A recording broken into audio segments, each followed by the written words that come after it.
Hello everyone, I'm Louise Savage. Welcome to my channel. Welcome back if you've joined me before in my many musings. I'm clocking up quite a few these days. I thought today that I would choose a selection of books that might just banish those January blues. I don't know about you, but this time of year, although we're sort of turning towards, certainly in this end of the hemisphere, we're turning towards sort of the nights gradually getting lighter and the weather hopefully within the next few months maybe getting a bit warmer. It just always seems a bit of a after the Christmas break and sort of getting back into the swing of things. So I thought I'd choose some books that hopefully will sort of cheer you up for various different reasons. There are 5 of them. They're all books that I've read some time ago and sort of have left a lasting feeling of positivity having read them. So I hope you enjoy what I've got to share with you. So the first one is a novel called Taking the Devil's Advice. I mean, I just love the title, basically. Written by a novelist called Anne Fine. Now, I first came across Anne Fine as a children's author. She wrote a book called Flower Babies. She wrote the original story of Mrs. Doubtfire. I can't quite remember what the original title was. I don't think it was that, which then became a film. But she also writes adult fiction as well. And this book I read it, I think in about 1989, 1990, something like that, years and years ago. And it still makes me smile. And I know, again, this is a book that I've given as gifts, as a gift to people in the past, and they've enjoyed it too, or at least they've told me they have. So basically it's about a divorced couple. She is still living in the marital home with the children. The husband, the divorced husband, is a bit of an academic, fancies himself as a writer. He's a bit of a sort of drifter, and he doesn't have anywhere to live during the summer, so he takes up residence in the laundry cupboard upstairs, where you keep the what's it called, the water tank, and he sits writing all throughout the summer. Now the point about the novel is that through the pipework he can hear everything that's being said in the kitchen below, and so as he writes he learns an awful lot about himself, about what his wife feels about him, about his wife's relationships, about what his children think of him, and it still makes me smile thinking about it. So there you go. And the point is he's quite a sort of, not obnoxious, that's too strong, but he's a very flawed man. So it's just very ironic. So it's really wry and humorous and witty, and I thoroughly enjoyed it all those years ago. And Anne Fine's really talented. I mean, she wrote a really chilling novel. I think is it called Telling Liddy? I can't remember now.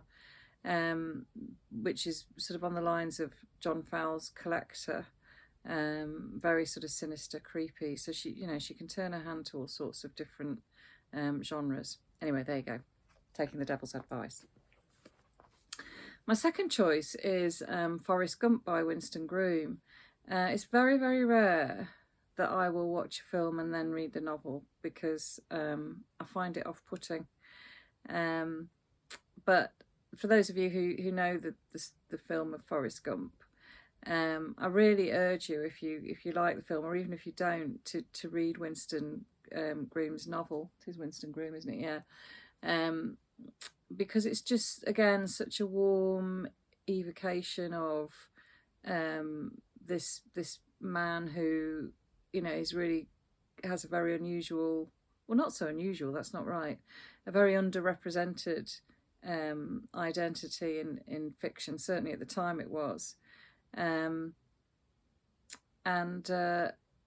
just really enjoyed the warmth of this story, and particularly the voice of Forrest as it's created, because it's written Winston Green writes it as if Forrest is talking to you and he's kind of inside your head.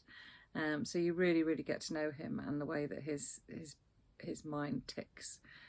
So yeah, I really recommend that as a nice warm winter positive read. The next novel on my list was one of my mum's favourite books. I don't know if you can see that very well. It's a really old Penguin edition. And I think, I'm just having a look inside. Yeah, I've written June 1989 inside this one. So again, it goes back, my journey with this novel goes back quite a long way. And my mum, I remember her, she used to dip into it every now and then, and I remember her belly laughing. Literally, you know, as she was reading this book. It really is quite bonkers. So it's called Cloche Merle, and it's by Gabrielle Chevalier, and it's translated from the French. It's set in the 1920s in a small French town, provincial town, and the mayor has decided to curry favour and to bring the town into the 1920s with a bang by campaigning to have some urinals built in the town. And it's just a wonderful sort of picture of provincial life in terms of the sort of rivalries in the town, and you know, the sort of little parochial goings on. And if you're a fan of something like The Archers, which is a long-running radio soap in England, in Britain, you know, it's that sort of small town world that it evokes, and it's just really funny. I mean, it's just a really sort of silly idea, but brilliantly conceived and created. Fourth on my list is a book called Guppies for Tea. Love the title again, by Marika Cobalt. I don't think I've read anything else of hers, and I really don't understand why, because again, I read this book years and years ago. And it sort of focuses on a woman called Amelia, and she has a grandmother who she absolutely adores and who doesn't want to go into an old people's home. But her mother, her own mother, is sort of obsessed with cleanliness and germs, and is very highly strung. She's got issues with her boyfriend, partner. So, you know, Amelia's life is kind of going to pieces, but she's absolutely determined that her much-loved grandmother is not going to be institutionalised.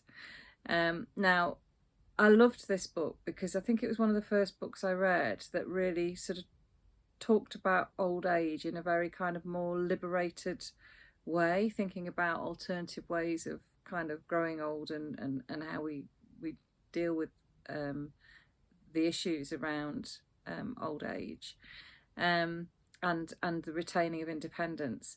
But the reason that I'm recommending this book is because it actually has, for me, one of the funniest scenes I have ever read in a novel. It involves a vehicle and a French window. I'm saying no more. But it, you know, again, it made me absolutely, it's really rare for a book to make me laugh out loud. I think humour's a very individual thing. But this book made me laugh out loud in places. It's moving, it's thoughtful, it's very entertaining. I really enjoyed it. My final choice might seem a bit strange. It's sort of quite different from any of the other books on this list. I feel like I'm falling off the chair. Sorry, I'm not about to disappear, honestly. And this is Chris Hadfield's Astronaut's Guide to Life on Earth, and I have to say this is one of my favourite books of all time, and certainly probably number one on my non-fiction list. I read this a few years ago, and it's a nice story actually. I was teaching a group of very sort of weak students who really struggle with their literacy and their reading and what have you, and we were doing a project on space poetry, and one of the boys in the class said, "Oh, my mum's got a book about space, can I bring it in to show you?" And I said, "Yeah, of course you can." And it was a hardback version of this book, and bless him, he brought it in, and I opened it up and just read the first paragraph and was absolutely blown away. In fact, I can still remember the first sentence. It's something like, "The windows of a spaceship casually frame miracles." That's the first sentence. And the point about this is it's written by Chris Hadfield, who's a Canadian astronaut, and it doesn't follow any sort of chronology. Each chapter is just a different sort of take on his life. It starts with him making his first spacewalk. So it goes from this absolutely beautifully poetic, very talented description of what the Earth looks like from space. But then within a few paragraphs, you're laughing because he's trying to get out of the spaceship and do his first spacewalk. And the suit is square, but the hole is round. And he's trying, or the other way around.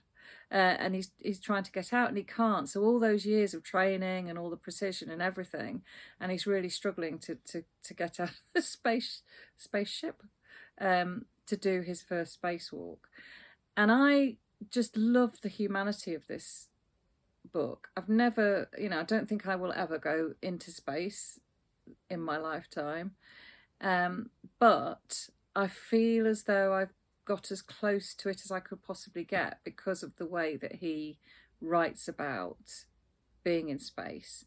But this is a book about so much more than that. I mean, he's an exceptional man, Chris Hadfield. He's Canadian.